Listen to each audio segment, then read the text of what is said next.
Consort Radahn's second phase meteor shower combo is crazy. It feels overwhelming and impossible to dodge.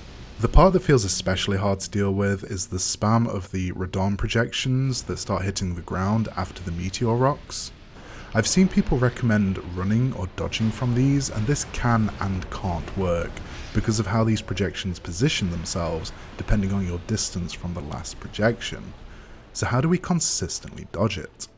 The trick is, there is a maximum distance these projections can reach, and if you can cross that distance before the projection phase of the combo starts, you don't have to worry about dodging them at all, they'll never reach you. It isn't so much about what you do here at the projection portion of the combo, it's about what you do here at the very start of the combo.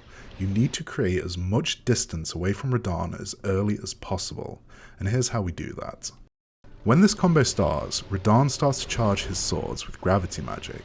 Do not roll away, do not roll into it, just stay where you are. If you're very close to him, you may want to take a couple of steps back because there is a small hitbox around him. However, you do not want to create distance at this point, just stay reasonably close to him. When Radahn slams his swords into the ground, that hitbox is gone and you can go up and hug him. And that's what I recommend you do. You want to walk over his swords in the ground. You don't dodge the swords while they're in the ground, you dodge when the jump starts. Walk over the swords and dodge in the opposite direction Radahn is jumping into the air. This starts to create that distance we need very early on. Next, you want to run in a straight line directly away from Radahn. Don't strafe in either direction, run in a straight line. This helps in two ways. One is creating that distance we're talking about, and two, it helps all the meteor rocks cone in on your position, which makes them easier to dodge before they're about to hit you. So stay in a straight line, create distance, and just before the rocks hit you, turn a direction and either jump or roll out of the way. If you followed these steps correctly, after the rocks have hit the ground, you don't have to do anything. You will be too far away for Radahn's projections to hit you. You can just watch them slam into the ground in front of you. Now the combo isn't over because we still have to deal with the real Radahn hitting the ground, which will land on us, and we have to deal with Miquella's light beams coming down afterwards.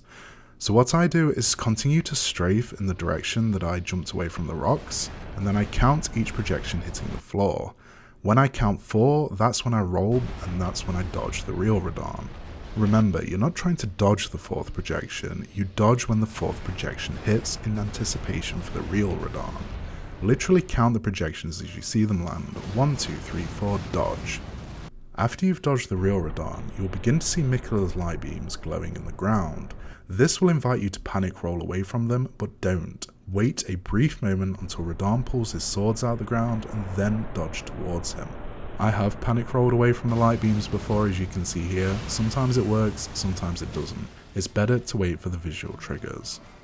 And there you have it. This is what consistently works for me. 1 roll, 1 sprint, and 2 more rolls, and I can consistently dodge the meteor shower projection holy spam laser beam attack.